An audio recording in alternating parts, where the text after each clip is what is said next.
Radha Madhava Kunja Bihari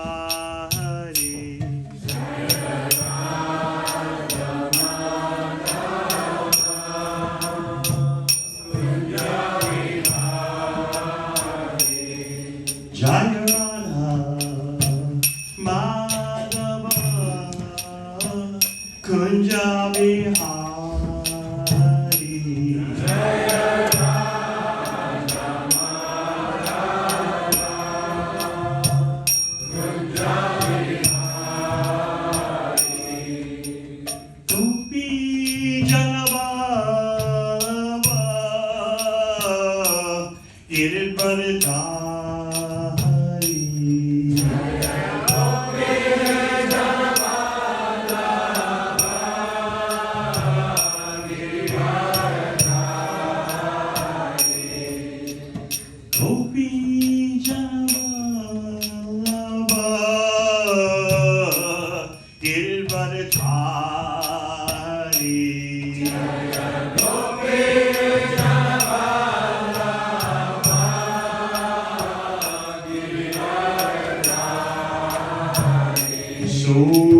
Nandana Braja Janaranjana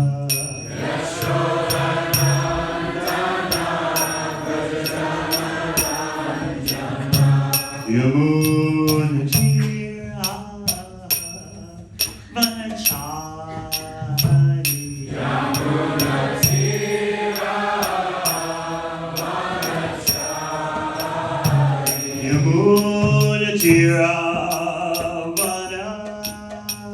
Vanachari Yamuna Tira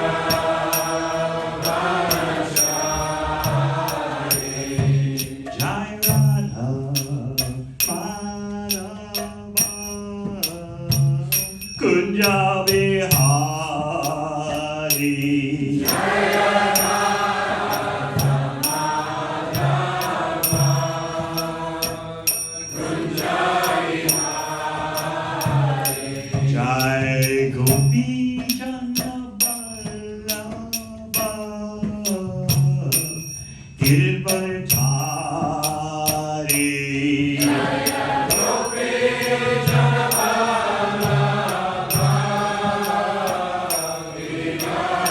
Girvartari Jaya Gopi Janavallabha Girvartari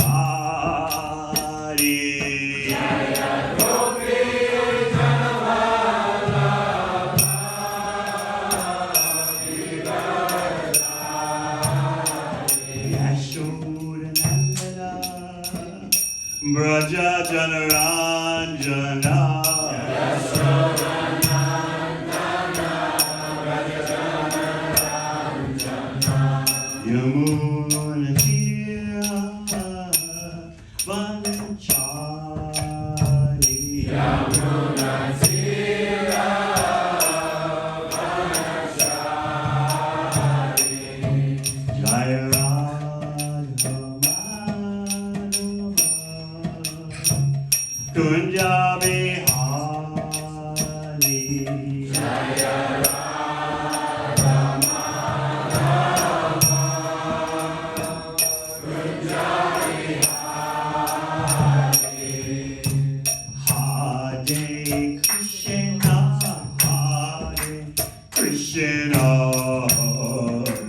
Krishna Krishna Hare Hare Hare Rama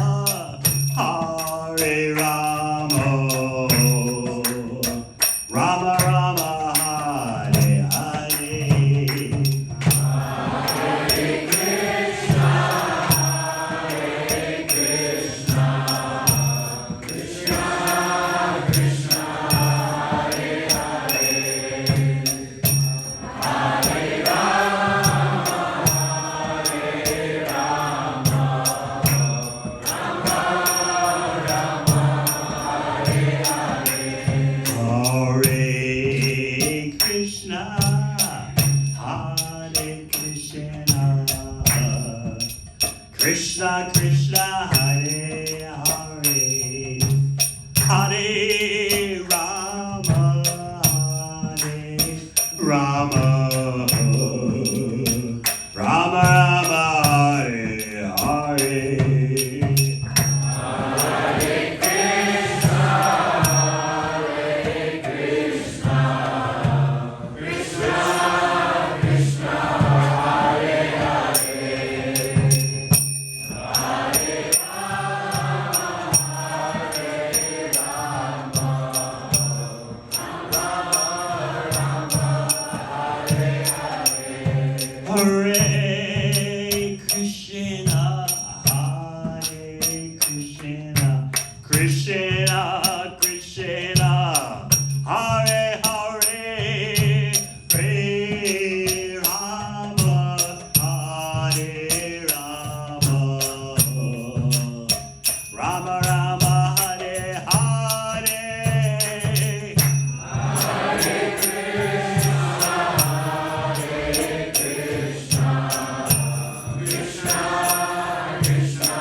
A.C. Bhaktivedanta Swami Maharaj Srila Prabhupada ki Jai Om Mr. Bhavam Savaraj Acharya Asta Talasata Sisima Bhakti Siddhanta Sajira Gaur Prabhupada ki Gaur Premanandi.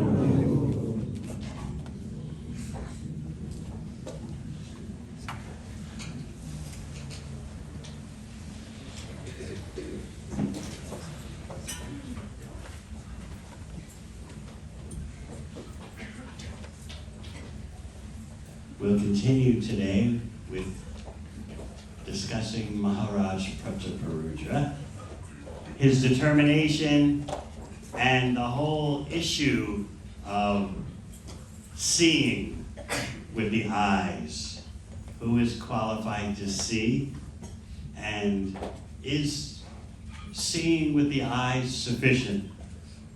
All these aspects can be found in the history of Maharaja Prataparudra. In his do-or-die determination to get the darshan, get the audience of Sri Chaitanya Mahaprabhu. So yesterday we discussed how the associates of Lord Chaitanya kept warning Prataparudra. Lord Chaitanya doesn't see kings even in dreams, what to speak of in person. And that he's strictly, very rigidly following the principles of his sannyas ashram. He refuses to come in any contact whatsoever with materialists, those who are materially minded, and all that is personified in the existence of a king or chief executive or politician, because they're by occupation always absorbed in political and economic intrigue, and they have ample opportunity to indulge their senses. So therefore, they told him it'll be very difficult, in fact impossible, for you to get the personal audience of Lord Chaitanya. But at the same time, all the associates of Lord Chaitanya were pushing for Lord Chaitanya to meet the king. They kept stressing he's a great devotee, and Mahaprabhu kept stressing he's a king. So this loving kind of tug of war continued over a period of time. Even Lord Nityananda took up the cause.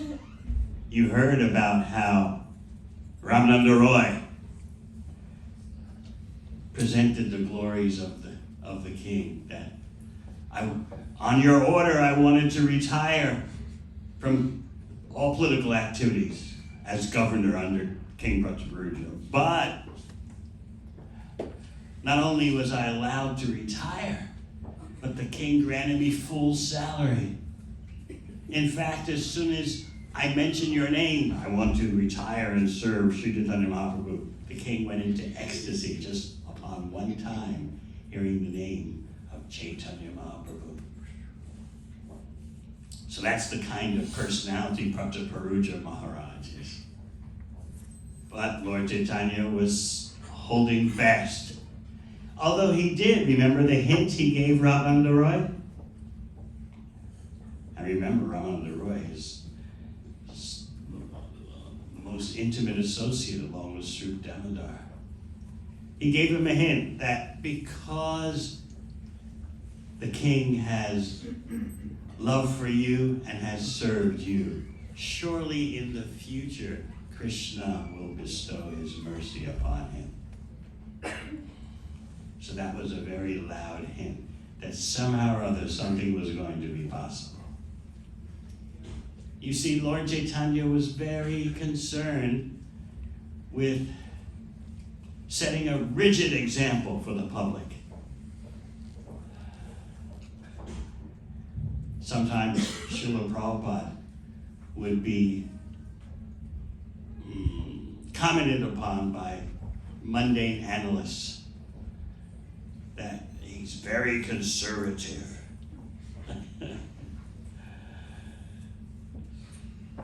I was looking over a book that described the histories of almost every Indian sadhu who came to North America during the boom years of the 60s and 70s. And in every case, they all had problems. And the author, the scholar who compiled this book, said, there's only one person who was conservative from the start and left this world fully conservative, and that was Bhaktivedanta Swami Prabhupada. He's so conservative that we can be sure the Hare Krishna movement will not survive. He said that some 30 years ago. He said, it's too colorful, there's too much pageantry, it's just too much for the Westerner. And then the rules. He said, there's no way any mission that's espousing such rules, such conservative rules, could ever survive for long. But Srila Prabhupada always said that they call me conservative, but actually I've bent every possible protocol. I've bent every possible regulation. He said, we're down to the minimum. Just like later today, you'll hear devotees take their vows for initiation. And in today's context of Kali Yuga, those vows seem like, wow, I don't know. But those are not, as I often explain, those vows to follow the regular principles are not to make you transcendental. They're to make you a human being.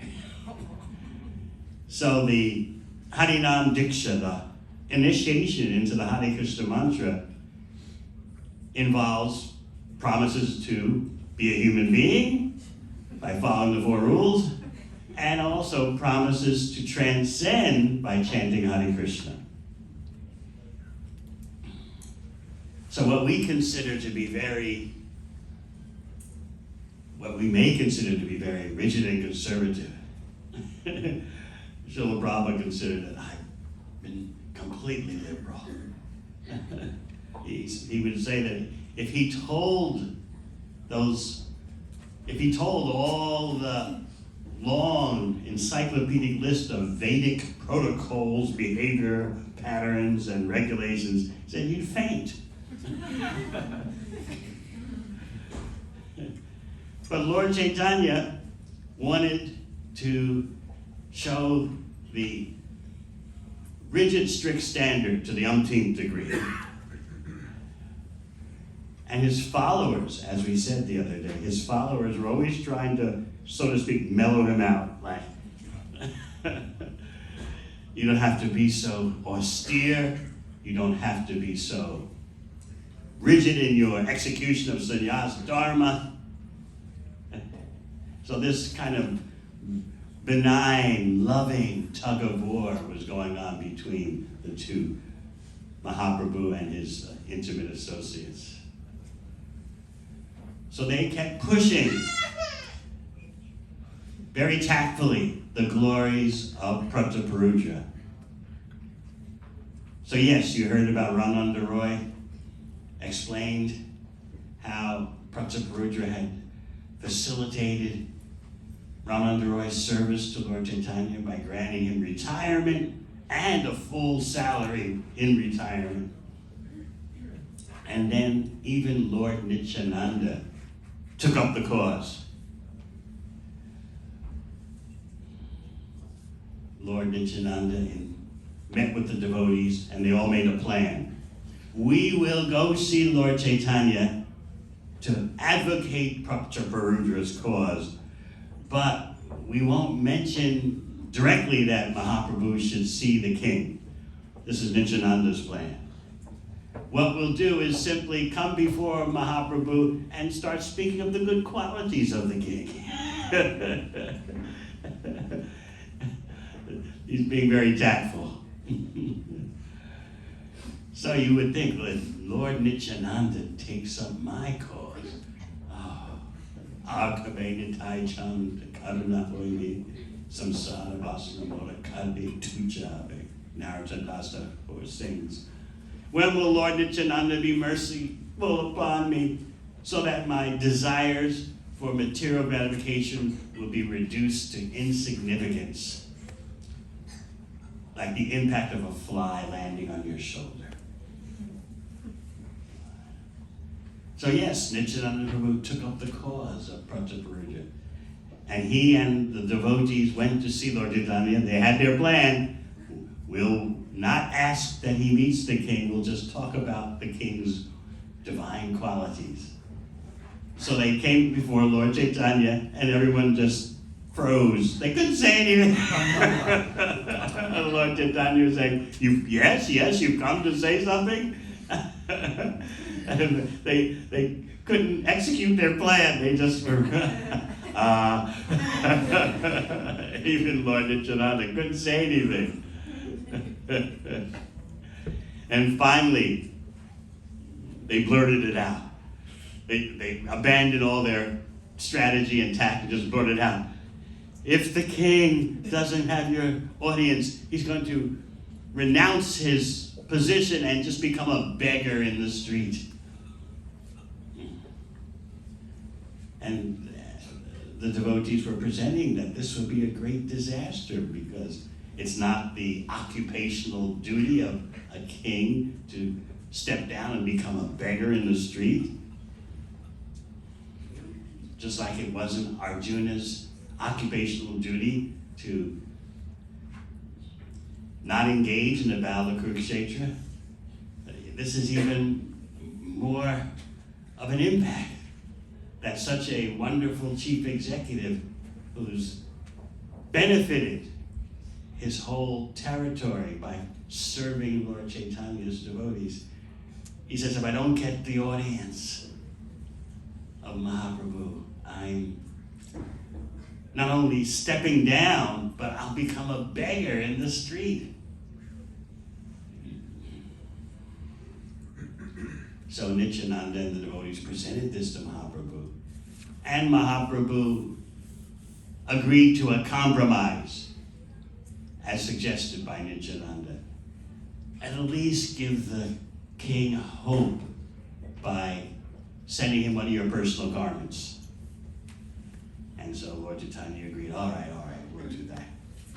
And so the devotees brought to the king a personal chadar or some kind of cloth from Lord Chaitanya, and of course he worshipped it as paraphernalia, divine paraphernalia. And then the loving pressure continued.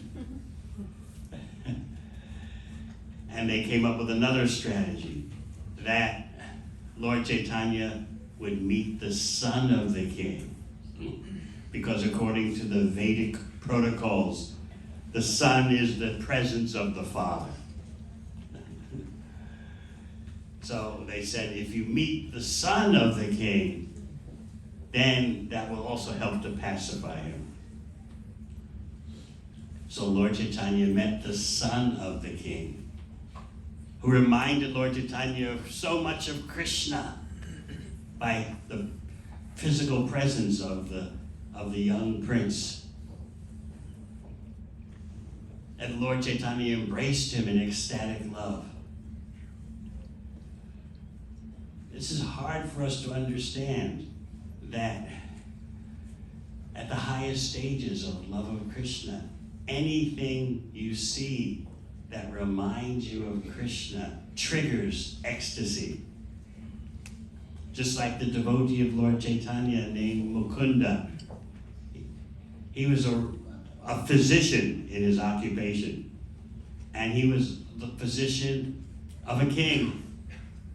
And the king was seated on a high throne, and he had Mukunda sit next to him on a throne that was also high.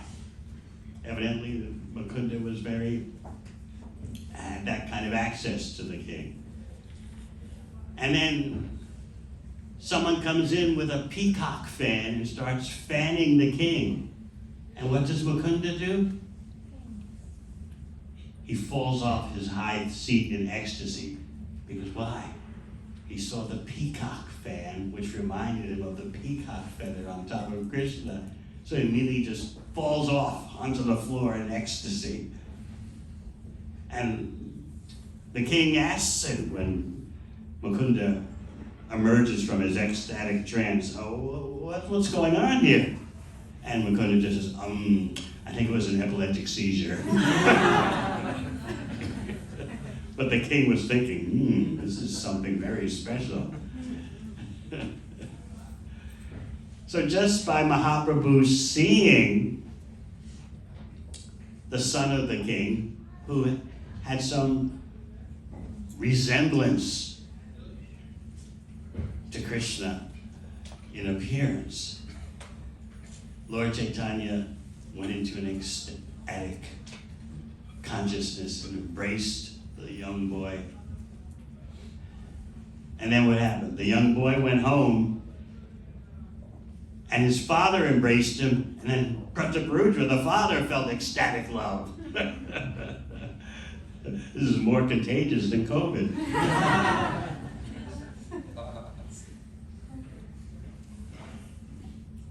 So now we're going to discuss Prataparudra at nearing the Rath Yatra and then during the Rath Yatra. He's on top of his palace on the roof with Sarvabhauma Bhattacharya and Gopinathacharya, who's related to Sarvabhauma Bhattacharya. And they're watching all the associates of Mahaprabhu arriving from Bengal. They're arriving to Jagannath Puri for the Rath Yatra. So they're on top of the roof, and Gopinathacharya is introducing, or he's telling Prataparudra Maharaj the identity of this one is Advaita Acharya, because Prataparudra was wondering, who is that effulgent being? So person after person, Gopinathacharya was introducing or pointing out their identity to Prataparudra as they watched from the palace roof. And so Prataparudra was overwhelmed by seeing the effulgence of these devotees and the melodious power of their kirtan. So I've never seen such effulgent beings. I have never heard such potent, melodious kirtan. So there's a lesson for us in that. Any devotee who strictly follows will actually have an effulgence. And sometimes other people can readily detect that. Maybe some of you remember the first time you encountered devotees, you saw such a radiance coming until familiarity took over. Any of you remember that? Yes. So imagine what it was like for Prataparudra to see the personal associates of Lord Chaitanya arriving from Bengal and seeing their effulgence and hearing their kirtan. The kirtan is potent because of their proper lifestyle. So in the purport, Srila Prabhupada makes the point that not only is the kirtan affected by the devotee's consciousness, but also even dramas put on by devotees are affected by the purity of the consciousness. the more Krishna conscious the kirtan is, or the drama is, in terms of the personal potency of those involved, the more there is such a transcendental effect. So about kirtan, we should remember it's not an opportunity for acrobatic displays. We should always, even when we're getting carried away with ecstatic dancing, we should always remember to chant the Hare Krishna mantra. Chant and dance together. Both go together. Not that we stop chanting and then we kind of cavort. And dramas, if they're dramas about Krishna's pastimes, they should be serious. Otherwise, people will think it's mythology and we're getting a good laugh from mythology. So these 2 points are made by Srila Prabhupada's purports, explaining Prataparudra's astonishment at seeing the effulgence. He's watching from the roof of his palace, looking down on the street. He's astonished by the effulgence and the potency of the kirtan. He said, I've never heard kirtan like this before. And Sarvabhauma Bhattacharya explains to him, this is Prema Sankirtan. This is the congregational chanting in pure love of Krishna. Prema Sankirtan.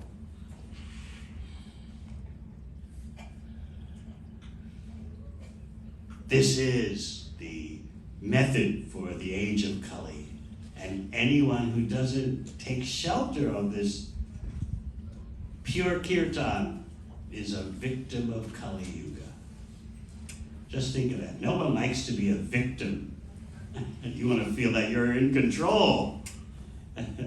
You hate to feel you're being victimized. But that is the condition of living under the influence of the age of darkness. You're victimized in so many ways, even though you may think you're in a position of control and power. You're being victimized by ignorance. But people are so foolish under the influence of darkness. They're so foolish that they think, just give me a few moments in the sun. Give me a few moments of gratification, power, and my life is meaningful. Just a few moments. Reminds me of I don't know how many of you remember where it was before your time, but maybe you saw reruns of the famous TV series The Twilight Zone. Any of it? Cult, sci-fi cult classic, right? So there was this gangster who died, and he was at his next destination, and it seems completely wonderful. He had all the money, all the power, all the sex he wanted. I thought, this is the greatest. But then what happened after a while? He became bored with it all. He started becoming restless. Yeah, I've got all the money, all the power, all the sex, but I've had enough. I need something different. And so he said to the attendants, those who were running this particular domain, that I've been in heaven, no doubt. I'd like to try out hell. And they told him, by the way, you're in hell. You're never satisfied with your desires. That's hell. You even have all the sense objects you want, and you're still not satisfied. In fact, you're bored, you're getting depressed. It's the same old. You're restless, wondering what else can I do? That's hell.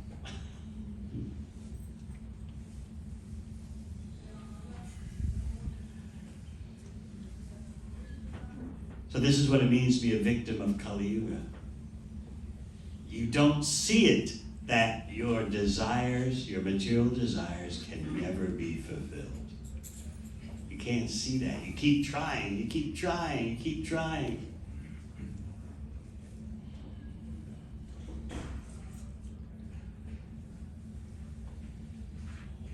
What else can you do if you are in material consciousness? You have to hope, and then even when you lose hope, you just have to put up with it. Well, I guess this is as best as it gets. Let me see that my children and grandchildren have more opportunity than me to do the same frustration as I did. I'm dying, but I'll leave something for the children. And the idea is that then I can peacefully pass on to the end, because I've left something behind for my children and grandchildren to misuse and make a bigger mess than I did. So this is what it means to be a victim of Kali Yuga. You're so self-destructive, you can't see it. You're destroying your own life, you're destroying society, you're destroying the environment, but you can't stop.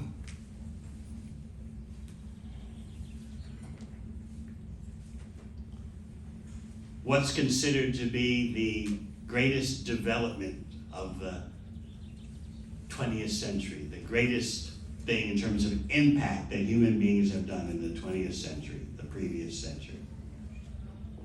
Nuclear weapons.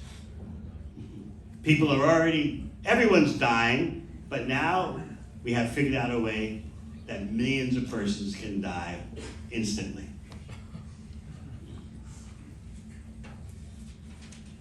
So this is what it means to be a victim of Kali Yuga. So Sarvabhauma Bhattacharya points out to Pratabhuj Maharaj that this Sankirtan is the cure for everyone. The solution is available. If you don't take advantage, such a person must be a victim of nescience, of Kali Yuga. So then Pratabhuja, we're coming to the spot where today's verse is. Pratabhuja says, I see that Sri Chaitanya Mahaprabhu is a Supreme Personality of Godhead. But why do those of mundane intelligence not see this? And so Sarvabhauma Bhattacharya replies with this verse we'll discuss today, which indicates that knowledge is state-specific. According to your purity of consciousness, that determines what you can understand. According to the Western approach, your personal behavior has nothing to do with what you can know. Therefore, whether you study cosmology, astronomy, archaeology, or study the Vedic texts, study Chaitanya Charitamrita Bhagavatam, your personal behavior has nothing to do with what you can understand. Whereas the Vedic epistemology, science of knowing, is completely different. When your consciousness is karmatmaka, colored by karmic activity, you can't see straight. Just like the 4 rules that we agreed to follow in order to be human beings. Someone could think, well, I'm not following those rules anymore. I can understand just like everyone else.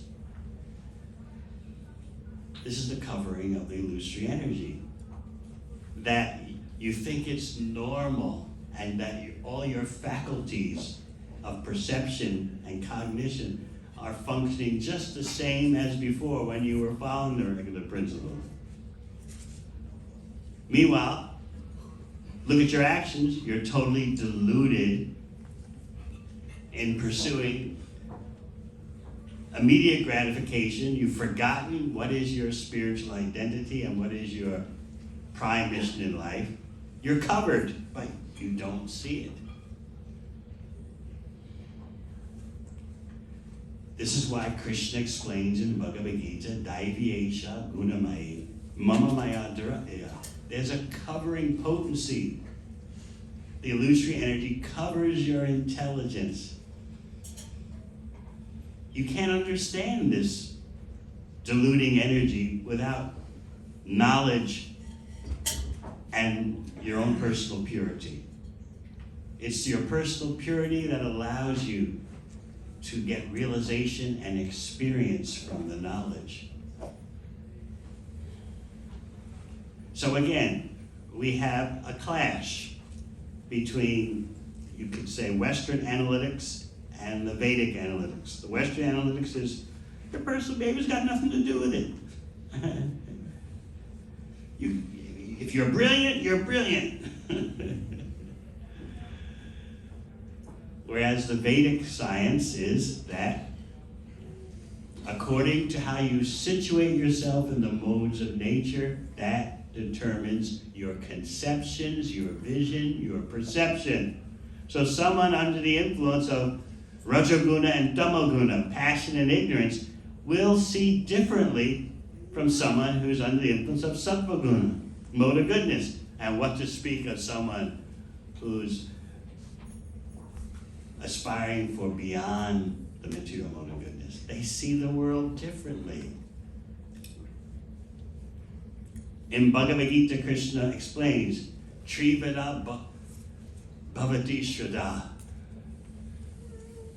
Even your beliefs, your conceptions are shaped by the modes of material nature. Not just your bodily impulses, your physical drives, but even the very notions, conceptions, and goals that you have in mind are all shaped by Trigunamai, the three modes of material nature. This is how bound up we are. Yet, we want to stick out our chest and say, I'm free, I'm independent, when we're totally saturated by the three modes of material nature. And in the age of Kali, it means two modes of material nature, passion and ignorance. Otherwise, why could you work so hard just to have it all taken away from you at old age and death?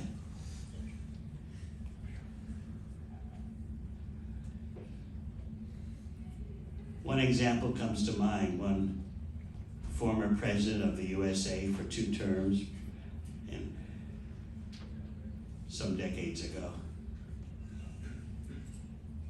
he unfortunately got Alzheimer's, and he couldn't, at the end of his life, in his last years, he couldn't even remember that he was ever president of the USA.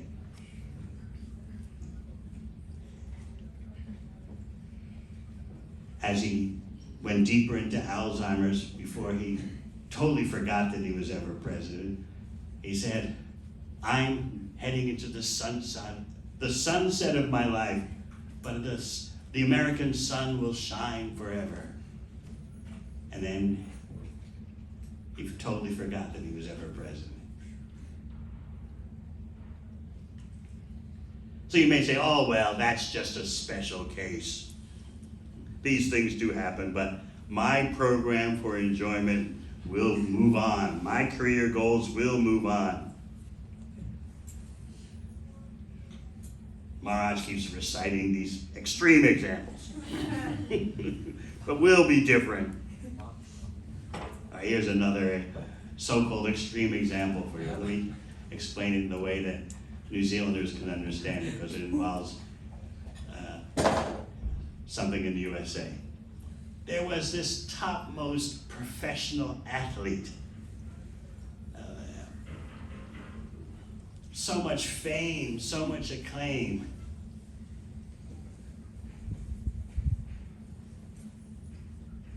played as a star in both professional football and professional baseball at the top level, championship level. This is like, in New Zealand terms, this is like someone who's a star in rugby on the All Blacks and who's made it to the World Cup and at the same time is a star on the cricket team. What's the cricket team? White Caps or something? Black Caps. He played at both at the same time. So anyone who knows anything about sports, this is outrageous. This is inconceivable. Not only did he play in both championship levels and at the same time, but in the same week he played what's the equivalent of the Rugby World Cup and the Cricket World Cup. He played in both in the same week and scored. Never been done before, never been done afterwards. People were saying, this is impossible. You have to focus on one. If you're playing at the professional level, not amateur level, you have to focus on one sport and stick to that. But he did both at the highest level. World Cup finals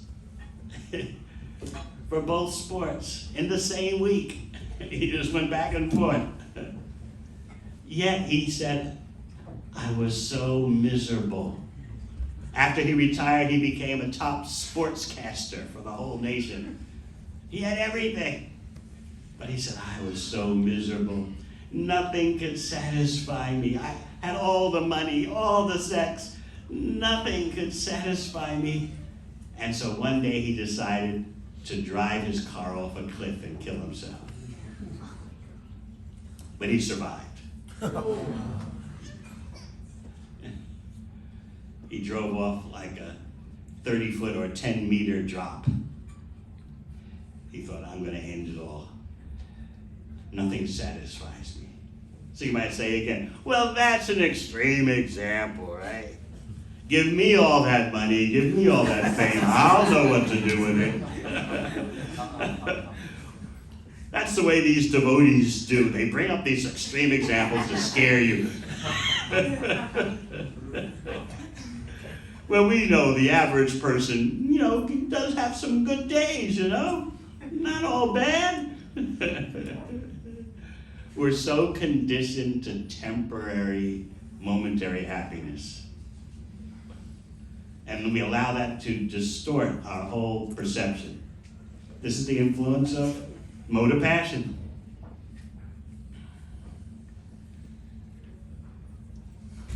Often it's said by persons not so famous, but in their last days they say, well, I did most of what I wanted to do in life, so I'm satisfied. They say that before the moment of death. When the moment of death comes, the tune changes. But it sounds like something encouraging to say to others. Well, there were some accomplishments in my life. There were some loving moments. So, I've got bad luck, I'm dying. But I did a few things that I wanted to do. So I don't mind that it's the end.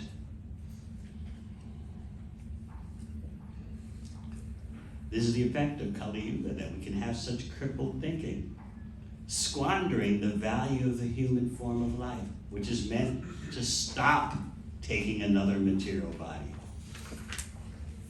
So sometimes the challenge is, what do you mean take another material body? Has anyone ever proved that that's going to happen? And then you present, Dehi nos minyata de komanam yoganam chara.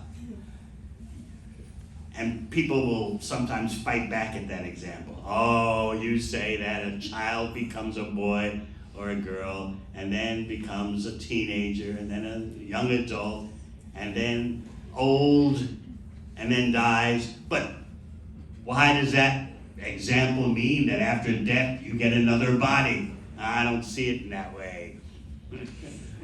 This is just what Bhagavad Gita says. but don't let the person squirm and get away so easily. Look, you've already changed bodies. Your childhood body is gone. It's simple logic, and sometimes they protest, oh, that's so simple, it can't be true. Let's be scientific. Let's obscure the issue. But this is Krishna's example. Some persons get it, some refuse to consider. Nah, it's just too simplistic, a metaphor that you're using. Just because it sounds nice, the child becomes a boy, the boy becomes a young adult, the young adult becomes old, the old person dies, and then there's another body again. Sounds so cute, but nah, it's more complicated than that. And those same persons who tell you it's more complicated than that will try to convince you that consciousness and life emerge from matter. Zero proof whatsoever for that. But it just makes sense, doesn't it? Over billions of years, from matter comes consciousness, comes life. It makes sense. It makes sense because there can be a supreme consciousness, there can't be a non-material self. So we know that can't be true, so everything else makes sense. You got it?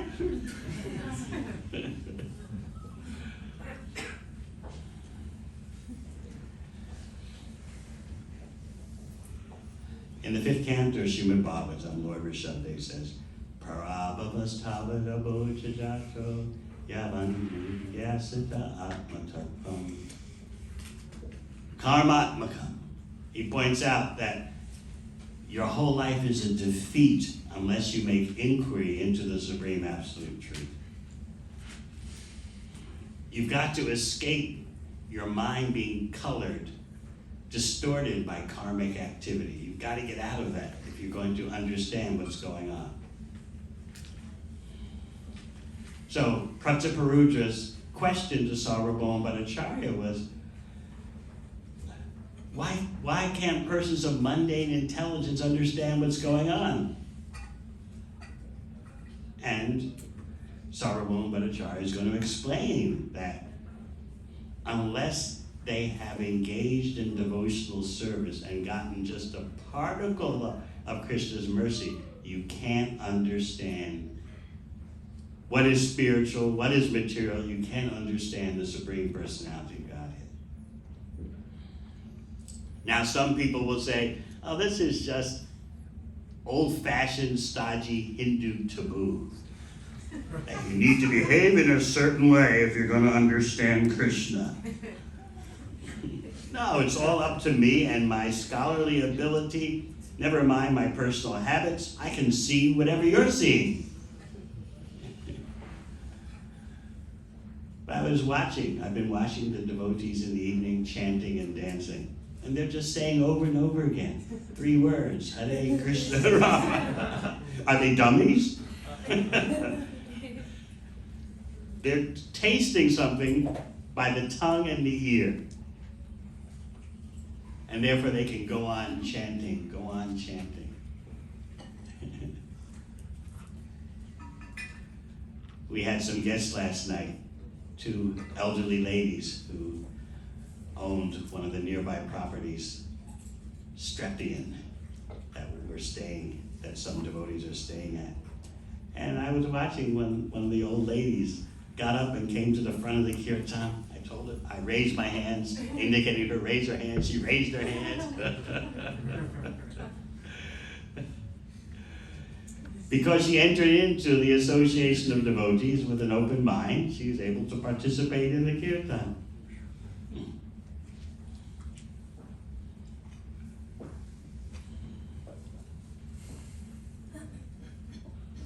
She's from an impersonalist yoga background, and she told me that afterwards. It's all nonsense. I just thanked her for participating in the kirtan so wholeheartedly. That participation will do everything.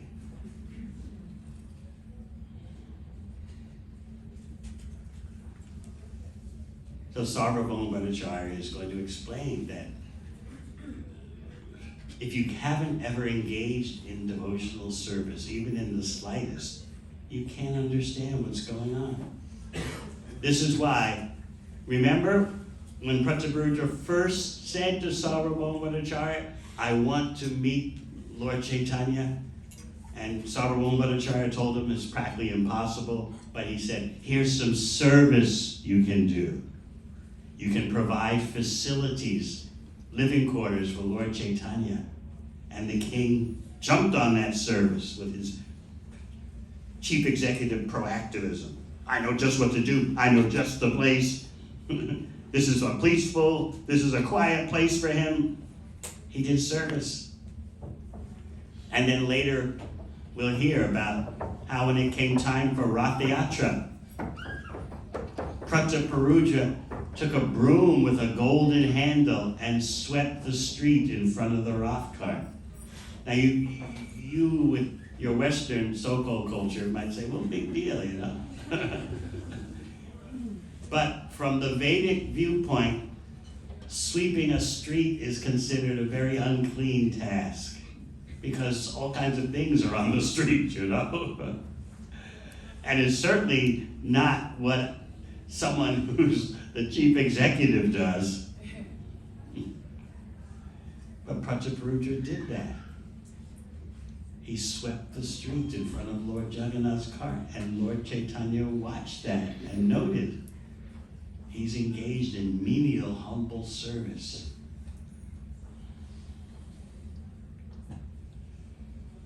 Therefore, we'll hear how Prataparudra was granted insight into the intimate pastimes of Lord Chaitanya, even though Lord Chaitanya still hadn't agreed to see him. So Sarvabhauma Bhattacharya is now explaining to Prataparudra that without even a particle of Krishna's mercy, you can't understand what's going on. So that's today's verse. Jai Jai Shri Chaitanya Jai Nityananda. Jai Jai Shri Chaitanya Jai Nityananda. Jaya Dvaita Chandra Jaya Gaur Bhakta Vrinda. Jaya Dvaita Chandra Jaya Gaur Bhakta Vrinda. Jai Jai Shri Chaitanya Jai Nityananda. Jai Jai Shri Chaitanya Jai Nityananda. Jaya Dvaita Chandra Jaya Gaur Bhakta Vrinda. Jaya Dvaita Chandra Jaya Gaur Bhakta Vrinda. Jai Jai Shri Chaitanya Jai Nityananda. Jai Jai Shri Chaitanya Jai Nityananda. Jaya Dvaita Chandra Jaya Gaur Bhakta Vrinda. Jaya Dvaita Chandra Jaya Gaur Bhakta Vrinda. This is Madhya Lila, chapter 11, verse 104. It's also from Srimad Bhagavatam, chapter 14 of the 10th canto, Prayers by Lord Brahma. This is one of Brahma's prayers. After the Brahma Vimohana Lila, the bewilderment of Lord Brahma pastime. Atapi te deva purambuja dvaya. Atapi te deva purambuja dvaya.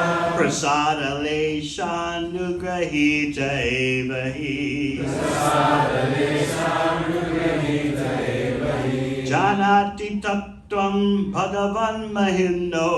Janati tattvam bhagavan mahimno. Nachanya eko picharam vichinvan. Nachanya eko picharam vichinvan. Atapi te deva padambuja dvaya. Atapi te deva padambuja dvaya. Prasada leshanugrahita evahi. Prasada leshanugrahita evahi. Janati tattvam bhagavan mahimno. Janati tattvam bhagavan mahimno. Nachanya eko picharam vichinvan. Nachanya eko picharam vichinvan. Atapi te deva padambuja dvaya. Atapi te deva padambuja dvaya. Prasada leshanugrahita evahi. Prasada leshanugrahita evahi. Janati tattvam Tattvam Bhagavan Mahimno Janati Tattvam Bhagavan Mahimno Nachanya Eko Picharam Vachinvan Nachanya Eko Picharam Vichinvan Tapite Deva Padambuja Dvaya Tapite Deva Padambuja Dvaya Sadaleshanu Grihita Evahi Prasadaleshanu Grihita Evahi Janati Tattvam Bhagavan Mahimna Janati Tattvam Bhagavan Mahimno Janya Eko Pichiram Vichinvan Nachanya Eko Picharam Vichinvan Tapite Deva Padambuja Dvaya Prasadaleshanu Grihita Evahi Janati Tattvam Bhagavan Mahimno Nachanya Eko Picharam Vichinvan Tapite Deva Padambuja Dvaya Prasadaleshanu Grihita Evahi Janati Tattvam Bhagavan Mahimno Nachanya Eko Picharam Vichinvan Vaishnavis. Tapite Deva Padambuja Dvaya Prasadaleshanu Grihita Evahi Janati Tattvam Bhagavan Mahimno Nachanya Eko Picharam Vichinvan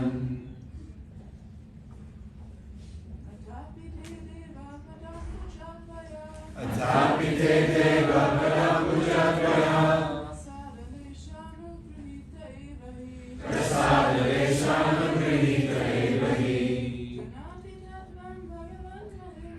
Janati Tattvam Bhagavan Mahimno Nachanya Eko Picharam Vichinvan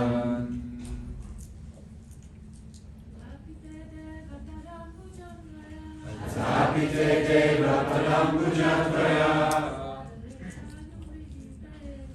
Prasadaleshanu Grihita Evahi Janati Tattvam Bhagavan Mahimno Nachanya Eko Picharam Vichinvan Acha, therefore. Api, indeed. Te, your. Deva, my Lord. Pada Ambuja Dvaya, of the two lotus feet. Prasada, of the mercy. Lesha, by only a trace. Anugrahita, favored. Eva, certainly. He, indeed. Janati, one knows. Tattvam, the truth. Bhagavat, of the Supreme Personality of Godhead. Mahimna, of the greatness. Na, never. Cha, and Anya, another. Eka, one. Api, although. Chiram, for a long period. Vichinvan, speculated. Lord Brahma said, my Lord, if one is favored by even a slight trace of the mercy of your lotus feet, he can understand the greatness of your personality. But those who speculate to understand the Supreme Personality of Godhead are unable to know you, even though they continue to study the Vedas for many years.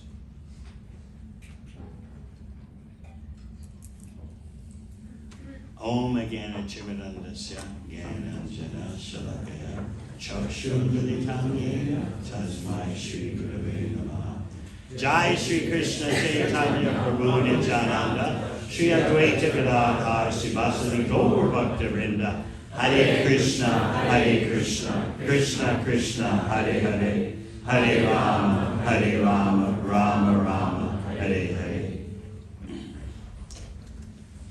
This is a very essential verse spoken by Lord Brahma, and pointing out that without engaging in devotional service, you cannot understand Krishna in truth. You can't understand devotees in truth. Devotional service is the gateway, and it's also the goal.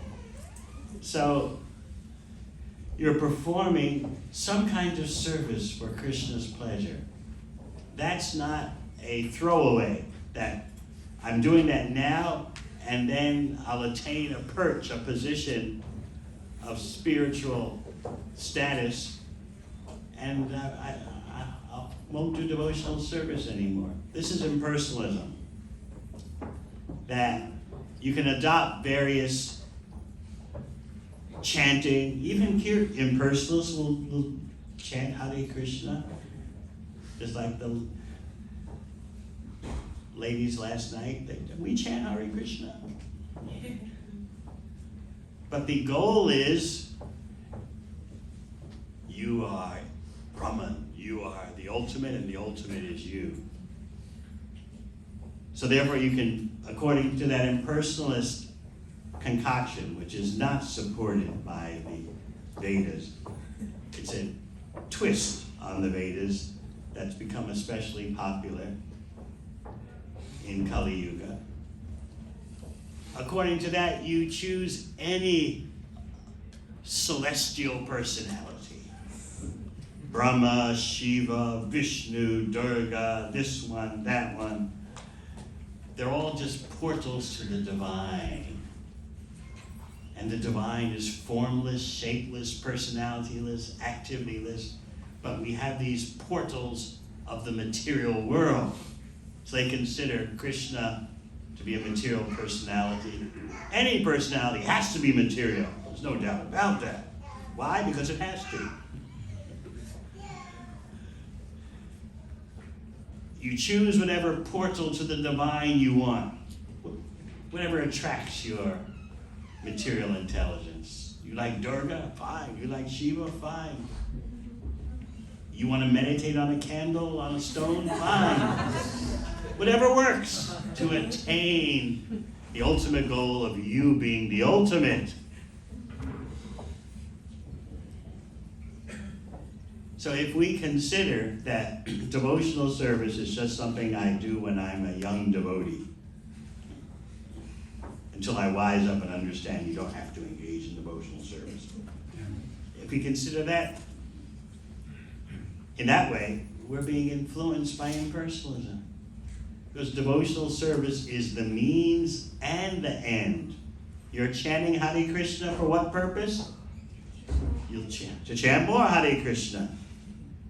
In the material world, you're chanting Hare Krishna. In the spiritual world, you'll be chanting Krishna's glories.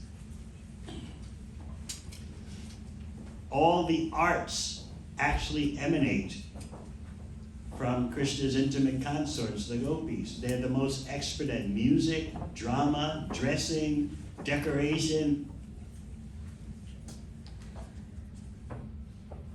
That everything emanates from the Supreme means everything. Arts, dancing, music, everything. This can only be understood by devotional service. So with our impersonalistic, atheistic attitude, we'll say, but I can understand whatever I want to understand. Why is the necessity of service? Devotional service. Meanwhile, we're engaged in so many kinds of services which we consider absolutely necessary. You're serving your boss at work, you're serving your professor or lecturer at school, you're serving this person, that person, your partner you're serving, your children you're serving. and you're serving your own mind and body. But when it comes to devotional service, that's just something you do as a young devotee. And then when you're an older devotee, you realize all you have to do is believe in Krishna, and everything will be all right. No. We're eternally seeking service to Krishna and more service to Krishna.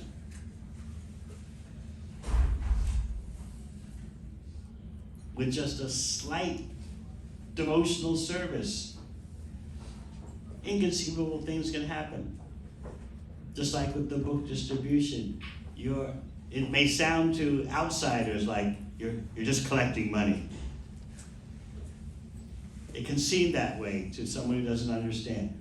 Oh, we heard this devotee talk about, first the person gave $20 and then I asked for more, and the person gave $500 and I said, now I can give him a set. So it can sound like a financial transaction business only.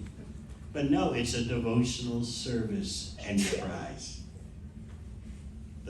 That the person, by handing over a little bit, just a tiny bit of their resources, which actually all belong to the Supreme Proprietor, by their handing that over, they're doing service. And then when they get the book, because they've done some service by giving some of their hard-earned money, which actually doesn't belong to them, they've given it, they've served, and therefore they can understand more what they're reading. So that's what Lord Brahma is saying. If one is favored by even a slight trace of the mercy of your lotus feet, he can understand the greatness of your personality.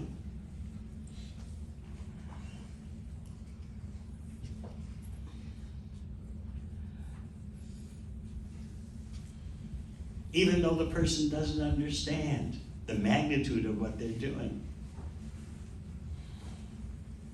You know how I went looking for a devotee in New York City in order to get a Srimad Bhagavatam. I had tried to avoid devotees at all costs, but I love the books. So I was getting my books from the BBT mail order. That's very clever. I order the books through the post, and I don't have to talk to any devotees. I get all the books, I can read them. I was reading them 4 hours a day for 6 months straight. But then I got this notice in the post from the BBT that the first Western version of Srimad Bhagavatam, first canto, is now available. Otherwise, it was just the very primitive books that Srila Prabhupada had brought over from Delhi when he landed in America, when he first came, 1965. So I thought, I can't wait for Srimad Bhagavatam, the encyclopedia of the spiritual world. That's what the brochure that came in the post said. I can't wait for that to come in the post. I've got to take a risk and find a devotee. So the New Yorkers here know about Port Authority Bus Terminal. Huge bus terminal in New York City. Thousands of people going through it at every moment. At least 5,000 persons. It's a huge bus station with subways underneath. So I said, devotees, they'll be there. So I went to the bus terminal looking for a devotee. There I was with a long suede coat and a big hairstyle, and wearing the latest fashions. Manhattan life.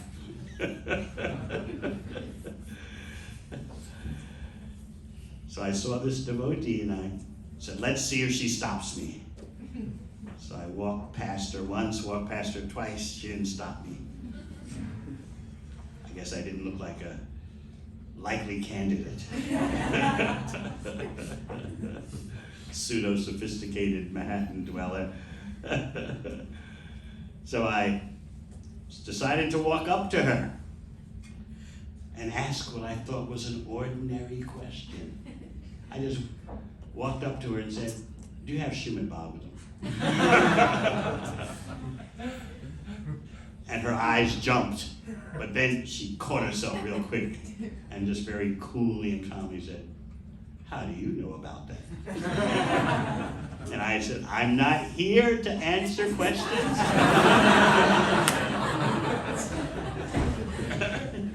I'm a Yale man, you don't mess with me.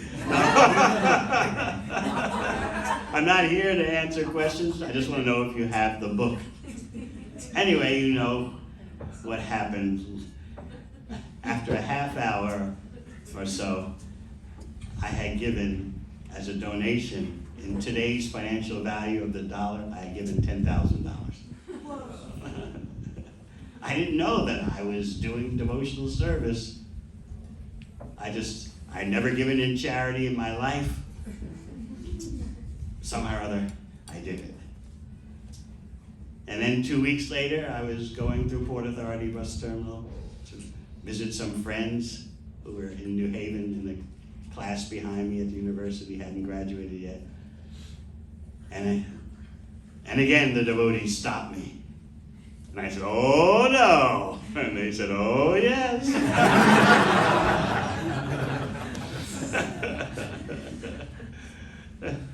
And again, half hour later, I was minus another $10,000. So I remember the second devotee, after I wrote out that second check for $10,000, she took my checkbook and said, you know, this is the days when there were checkbooks, you know, F-posts or whatever you call it. So she said, "Oh, I see that you've given everything now. You might as well come to the temple and see where all your money's going." I said, "Well, that's the most practical thing I've heard from you guys." Yeah, I should go check out where all my money's gone to. And then she told me, "And by the way, you are now what's called a life member." I said, "What's that?" She said, "You can travel to any of our temples in the world and stay there." I said, "Well, that sounds pretty good. I was intending to do some traveling, London, Paris, Berlin. And I have a free place to stay. All right, I'll come to your New York temple," which was in Brooklyn at the time. I'd never been to Brooklyn in my life. You know, if you're living in Manhattan. We could ask New Yorkers, "Danny, living in Westchester County, did you ever go to Brooklyn?" Now it's better than back then, I think. You know, Brooklyn was it's much different now. Yeah. Yes, but back in the 70s, who wants to go to Brooklyn? So I went the next Sunday to the temple, not knowing that because I had done some service, everything was opening up for me.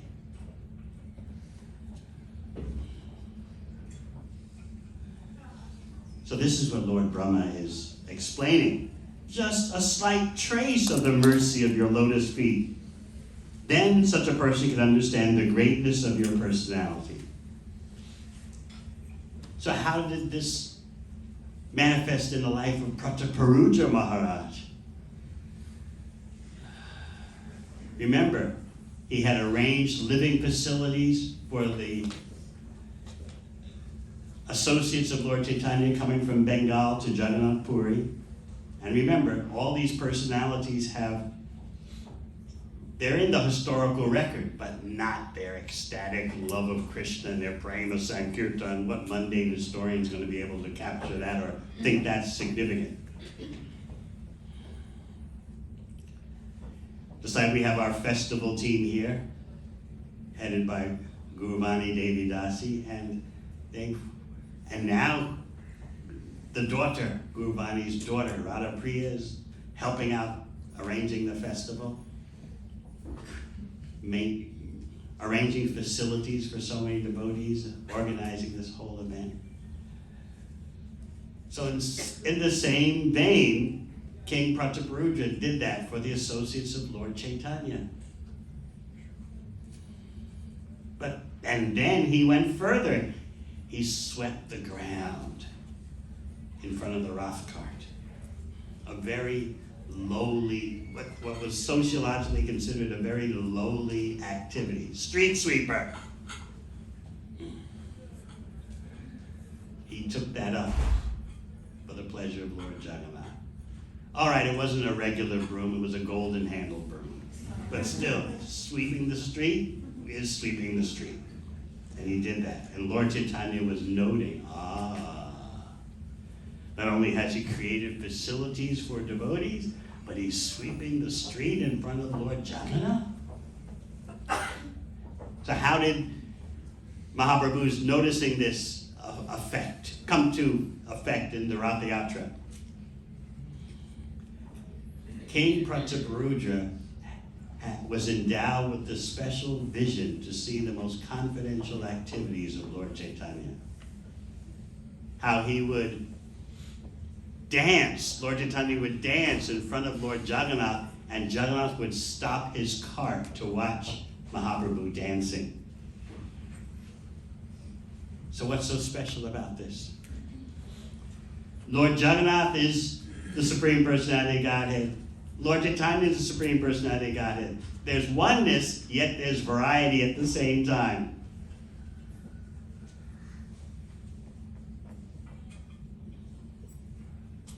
Lord Jagannath is watching Lord Chaitanya. Lord Chaitanya is dancing for the pleasure of Lord Jagannath.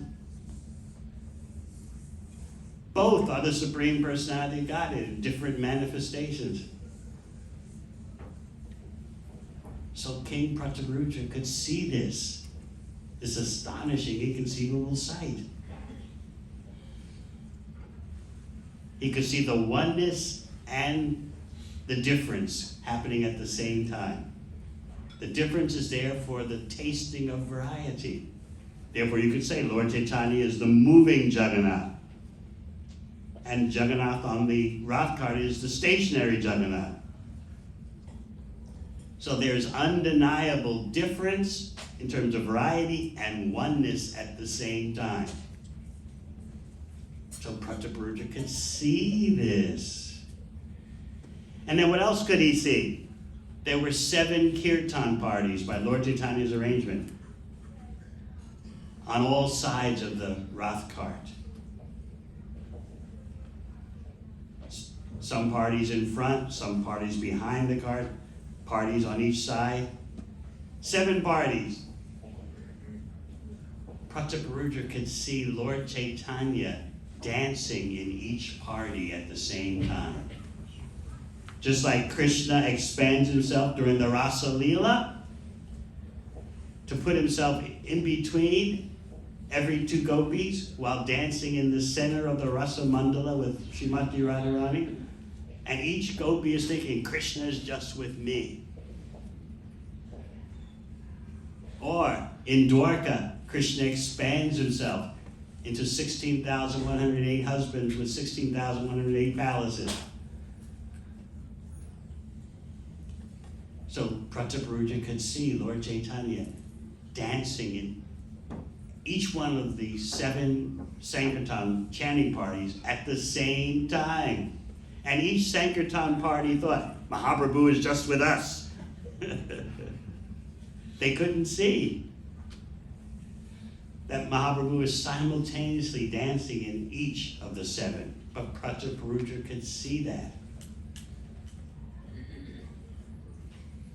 So Prataparudra mentioned to Sarvabhauma Bhattacharya, do you see what's going on? And Sarvabhauma Bhattacharya could see. And he said, you must have been favored by Lord Chaitanya's mercy. Otherwise, how could you see this? Practically no one else saw it. It's right before their eyes, but they can't see. Unless Lord Chaitanya wants them to see. So this is a very important point for us to understand, that our perception is ultimately not under our control.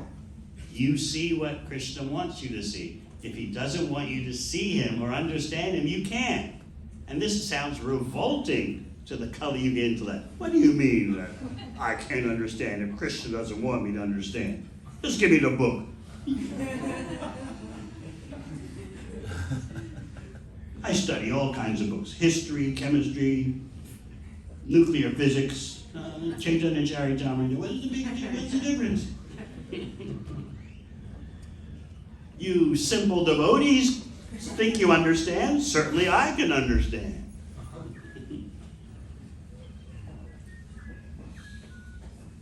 As Krishna says in Bhagavad Gita, Sarvasya chaham hridi sanivishto matasmitiya jnanam apohanam cha. I, from within your heart, control what you know, what you forget, what you remember. It's all, your perception is all ultimately under my control.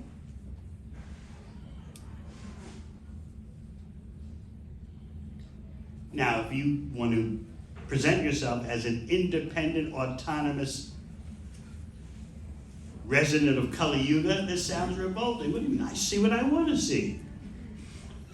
What is this hocus pocus spiritual stuff? This airy fairy stuff. And in fact, if something cannot be perceived by rational empirical investigation, it doesn't exist. Aha, that makes life simple, doesn't it? Simple living, high thinking. If it can't be detected by my vision and my laboratory apparati, then it doesn't exist. Brilliant. And we all know life comes from matter. It happened billions of years ago. There's no example now, but it happened billions of years ago. And that's the answer to everything. What is all this talk in Chaitanya Charitamrita and Srimad Bhagavatam about these extraordinary personalities like Brahma? This is all Hindu mythology. But I often point out that to these great personalities mentioned in Bhagavatam and Chaitanya Charitamrita, the depths of degradation and ignorance that human beings have sunk to today would seem mythological to them. Can't believe that people are so deluded. This is myth. They think one life is all that there is. They think consciousness comes from matter, life comes from matter. Who could think that? Oh, this is a myth.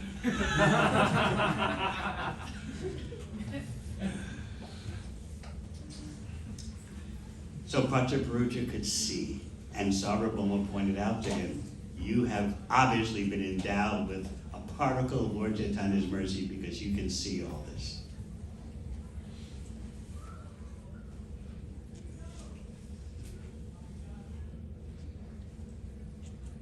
And remember, King Prataparuja still hasn't gotten a personal darshan. He still hasn't gotten any personal audience. But during the Ratha Yatra, when Lord Chaitanya is doing his mystical dancing, usually there's Lord Nityananda nearby to keep him from falling on the ground or pick him up when he falls on the ground in ecstasy. And usually there's devotees who form a circle around Lord Chaitanya to keep bystanders from disturbing him as he does his ecstatic dancing.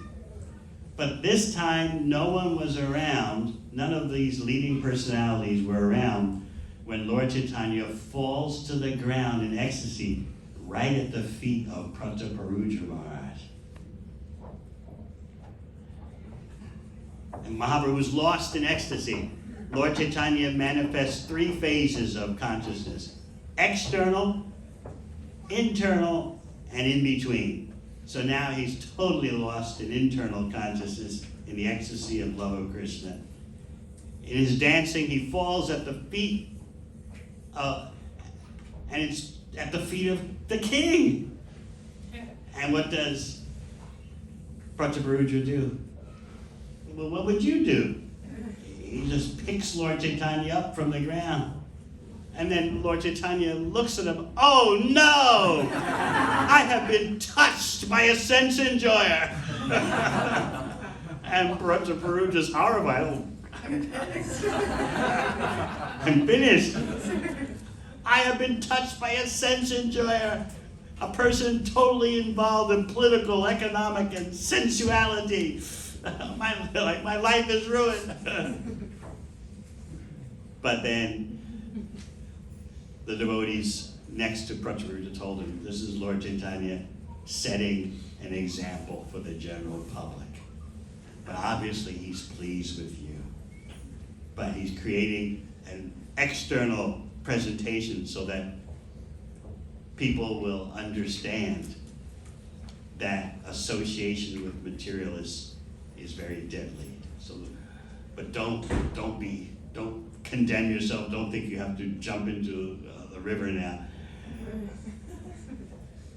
This is just Lord Chaitanya's teaching the general population while giving you favor at the same time. But Lord Chaitanya didn't acknowledge that he knew that he was falling in front of the king. He was lost in transcendental ecstasy, which is another point. During the Rath Yatra, Lord Chaitanya doesn't worry about what he's doing because the whole pastime is managed by his Leela Shakti, his pastime energy. This is really how to enjoy, which can only be done by the Supreme Enjoyer. You have an energy that arranges for your enjoyment, and so you don't have to worry about it. Things just proceed automatically for your enjoyment. Of course, Lord Chaitanya is in the role of servant of the Supreme Enjoyer.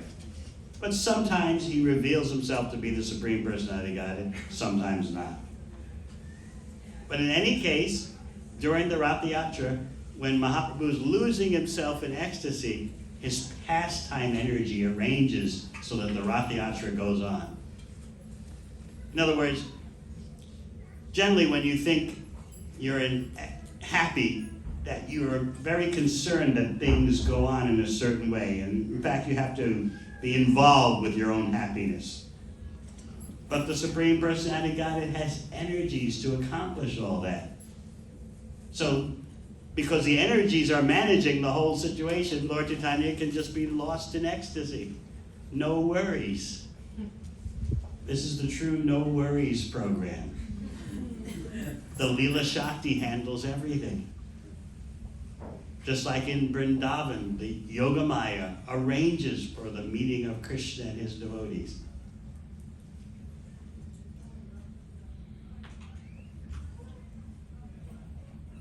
So this is Prajaparuja's increased interaction with Sri Chaitanya Mahaprabhu.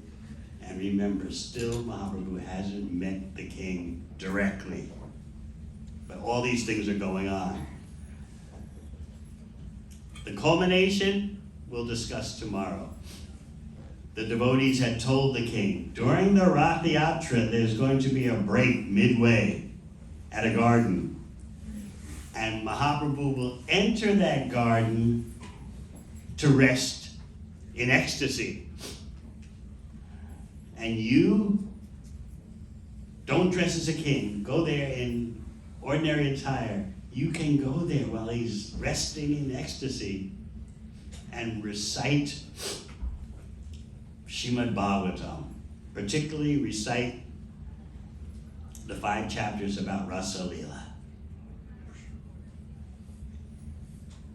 And you'll certainly get Lord Chaitanya's direct mercy that way, because he'll be lost in ecstasy and he won't know that it's the king reading to him. So we'll talk about that tomorrow. All right, any questions?